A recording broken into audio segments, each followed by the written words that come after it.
Dito sa likod namin talaga namang inayos na ni Papa Rex yung harang. Para naman siguradong wala nang makakapasok. Nakawala na din kasi dito yung mga pato at bibi ni Papa. Dati kasi ay nawawalan kami ng bibi. Hindi namin alam kung nakatakas o may kumuha ba. Ito kasi ay hindi purong lupa. Tinambak lang kasi ito. Kaya makikita nyo na parang maraming basura. Nung naghukay kasi sa ilog ay pinatambakan namin tong dito sa may likod namin para tumaas. Kaya hindi rin masyadong maganda ang lupa pag nagtatanim. Dati yung Tulyahan River na yan ay napakalayo.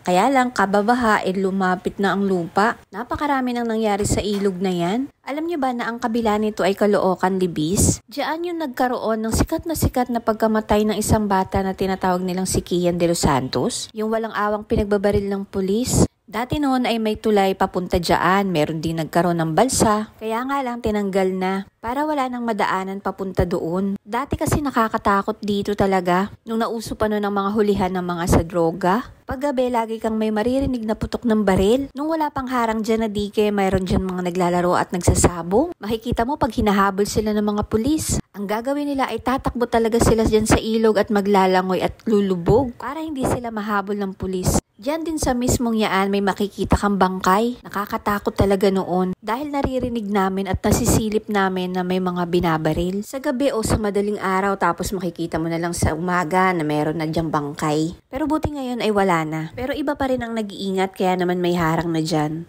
At dahil nga may mga tumutulo sa bubong namin at hindi namin alam kung saan, kaya naman napagdesisyonan na pinturahan na lang ang bubong. Kaya lang ang request ko talaga sana ay puti. Dahil nga gusto kong pinturahan yung hawakan sa hagdan. Sabi naman ni Papa Rex ay walang puti dahil wala daw talagang puti sa roofing. Pero ang sabi niya, ito daw ay cream. Hirap na hirap pa nga ako magbukas niyan dahil tulog pa si Papa Rex. Ang mali ko lang ay hindi ko naman binasa. Nagtiwala na lang ako sa sinabi niya na kulay cream daw yan. At gulat na gulat ako nung nakita kong kulay green. Ay naku talaga, dismayado ang lola nyo. Sa isip ko pa lang ay nagpipintura na ako. Pero sobrang bad trip ko talaga. Kakainis talaga pagka hindi ako sumasama pagka may bibilin. Sabi ni Papa Rex kulay cream daw. Kaya nga lang daw baka ang rinig ng pinagbibilan niya ay green. Ayan, kita nyo naman kung gaano ko kadismaya.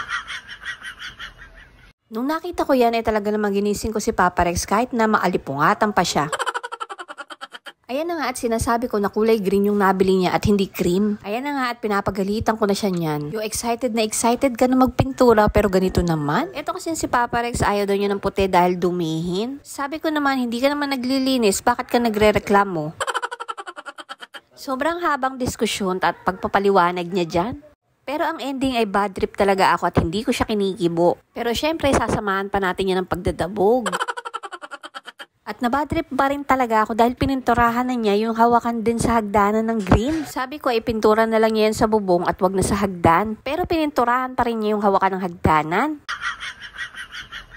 Napakagaling niya talagang mang-asar. At sa bad trip ko talaga sa kanya natulog na lang ako. Buti na lang at nakaidlip ako ng kaunti. Pero bago ako matulog ay tinignan ko muna siya dito. Pero tuloy pa rin siya talaga sa pagpipintura. Nung nakaidlip ako hindi ko alam na kinuha pala yung cellphone ko at nag-video. Binidyohan niya yung sarili niya na nagpipintura sa bubong. At pagkatapos nga niya dyan magpintura, naku po nagpapaawa pa sa akin. Nahilo daw siya pagkatapos niya magpintura sa taas. Normal naman talaga sa mag-asawa ang laging nagkakaasaran. Pero sa amin hindi normal napapalakihin mo pa yung mga maliliit na bagay. Kapag ka naman naiinis ako ni Papa Rex, bumabawi naman siya ng todo. Dati nga ayaw niya na maibibidyo ko siya. Pero ngayon siya pa ang kumukuha ng cellphone ko para magbidyo. Buti na nga lang at todo suporta siya sa mga ginagawa ko. At super handy niya talaga. Buti na lang at kahit papano marunong siya ng mga ganito. Sa bahay talaga siya ang laging nagkukumpuni. Maswerte talaga ako dahil may nag-aayos talaga sa bahay. Dahil yung mga mabibigat na mga gawain na yan na hindi ko talaga kaya. Bago niya kasi to pinturahan ay umulan muna. Hindi rin niya to natapos dahil nga susunduin pa niya yung anak niya sa school. Tapos umulan na naman pero hindi naman malakas. Ito din kasi ay waterproofing. Saka maganda dahil hindi siya maamoy. Konting tubig lang ang ihahalo mo. Kaya kayong mga mag-asawa ay huwag niyong ipunin kung ano yung mga pagkakamali ng asawa niyo. Ang lagi niyong bibilangin ay yung maganda niyang nagagawa para sa inyo. Para naman humaba at tumatag ang inyong pagsasama. Huwag na huwag niyong magiging option ng paghihiwalay. Dahil ang pag-aasawa ay panghabang buhay. Kaya naman kahit bad trip na ako kay Papa Rex, iniisip ko na lang na napakalaki ng mata niya.